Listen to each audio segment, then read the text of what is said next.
మీ business విస్తరించాలనుకుంటున్నారా? మార్చి 16-17 హైటెక్స్ లో franchise India biggest ఫ్రో expo. Nirmal జిల్లా దస్తూరాబాద్ మండలం గొడిసెర్యాల గ్రామంలోని శ్రీ రాజరాజేశ్వర దేవస్థానానికి చాలా ప్రత్యేకత ఉంది. ఇక్కడి ప్రతి సోమవారం శనివారాల్లో ఆ స్వామివారిని దర్శించుకునేందుకు భక్తులు తండోపతండాలుగా వస్తుంటారు.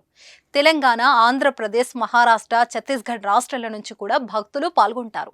అయితే ప్రతి శివరాత్రికి ఈ ఆలయం దగ్గర ఓ ప్రత్యేకత ఉంటుంది.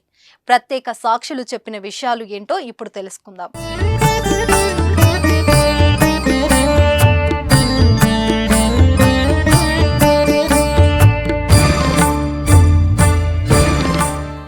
లక్ష్మీ నరసింహస్వామికి ఆ మహాశివుడి కల్లోకి వచ్చి ఓ మాటను చెబుతాడట. అదేంటంటే గంగా స్నానానికి వెళ్ళినప్పుడు 2 రాళ్ళు దొరుకుతాయి. ఆ రాళ్ల ప్రత్యేకత ఏమిటంటే ఎవరైనా భక్తులు కోరిక కోరుకుంటే ఓ రాయి చాలా సులువుగా పైకి ఎత్తగలమంట. ఒకవేళ కోరిక నెరవేరకుంటే ఆ రాయి బరువైపోతుందని అక్కడి గ్రామస్తులు చెబుతున్నారు. ఇది వింటే ఆశ్చర్యంగా ఉంది కదా. ఇది అక్షరాల నిజమండి. అయితే ఇక్కడికి వచ్చిన భక్తులు కొందరు ఈ రాయిని పైకెత్తే ప్రయత్నం కూడా చేశారట. కొందరు సులువుగా పైకెత్తితే మరికొందరికి కష్టతరం అయింది. మరో రాయి కూడా కోరిక కోరుకుంటే సులువుగా గుండ్రంగా తిప్పగలం. అదే నెరవేరకుంటే చాలా కష్టంగా తిరుగుతుంది. నేను చెబితే నమ్మడం లేదు కదా. అయితే ఈ వీడియో చూడండి, మరి మీకే నమ్మకం కలుగుతుంది. ఇది లక్ష్మణ స్వామికి కళ్ళు వచ్చి చెప్పిండు అన్నట్టు. శివుడు చెప్పిన తర్వాత గంగా స్నానానికి పోయినప్పుడు ఈ రాయి అనేది దొరికింది. అయితే ఈ రాయి ప్రత్యేకత ఏంటంటే మనం కోరుకున్న కోరిక గిట్ట నెరవేర్చేటట్టుంటే రాయి అల్కగా వస్తుంది. ఒకవేళ కాకుంటే రాయి అనేది బరువు వస్తుంది. మళ్ళీ ఇంకో రాయి ఏంటంటే ఇది మళ్ళీ కోరుకుంటే ఒకవేళ సక్సెస్ అయితేనేమో ఆ రాయి దాని అదే సింపుల్ గా తిరుగుతుంది.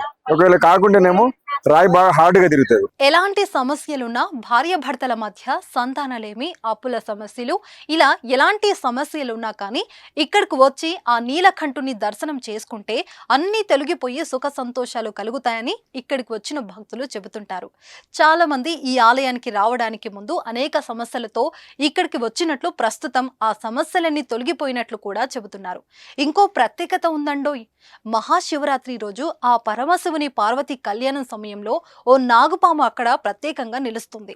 అక్కడికి వచ్చిన నాగపాము ఆ శివుని సేవ చేసుకుంటూ అక్కడే ఉంటుంది.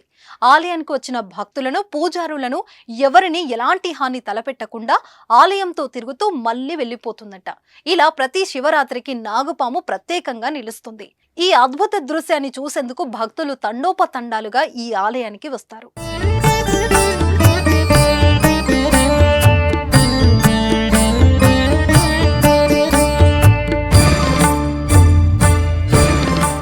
నా పేరు సాయి ఫణీంద్ర, ధర్మపురి గ్రామం. ఇక్కడ గొడిసెర్యాలకు నేను గత 3 సంవత్సరాలుగా వస్తున్నా. నాది కార్ రెంటల్ బిజినెస్. ఇక్కడ ఏంది, నేను ముఖ్యంగా విన్నది ఏంటంటే ఎలాంటి ప్రాబ్లమ్స్ కానీ, ఎలాంటి కోరికలు కానీ, పిల్లలు సంతానం లేని వాళ్ళకు, నెక్స్ట్ పెళ్లి కాని వాళ్ళకు ఎలాంటి ప్రాబ్లమ్స్ ఉన్నా కానీ ఇక్కడ క్లియర్ అవుతాయి అనేది చాలా మంది మాట్లాడుకుంటూ ఉంటే విని నేను మొదట నాకు చిన్న ప్రాబ్లమ్స్ ఉంటే అలా సెట్ అయిపోయిన తర్వాత ఇలానే అంటూ ఉంటే చాలా మంది, కార్ రెంటల్ బిజినెస్, చాలా మంది ఇట్లా ప్రాబ్లమ్స్ లో ఉన్న వాళ్ళని తీసుకొచ్చిన మాక్సిమం అందరు కూడా విత్ ఇన్ ఒక 1 month స్పాన్ ఆఫ్ టైమ్ లో వాళ్ళకు ఎన్ని సంవత్సరాలతోటి ఉన్న ప్రాబ్లమ్స్ కూడా ఇక్కడ విత్ ఇన్ 1 month 20 days ఆ టైంలో క్లియర్ అయిపోవడం నేను కూడా నా కళ్ళారా చూశాను.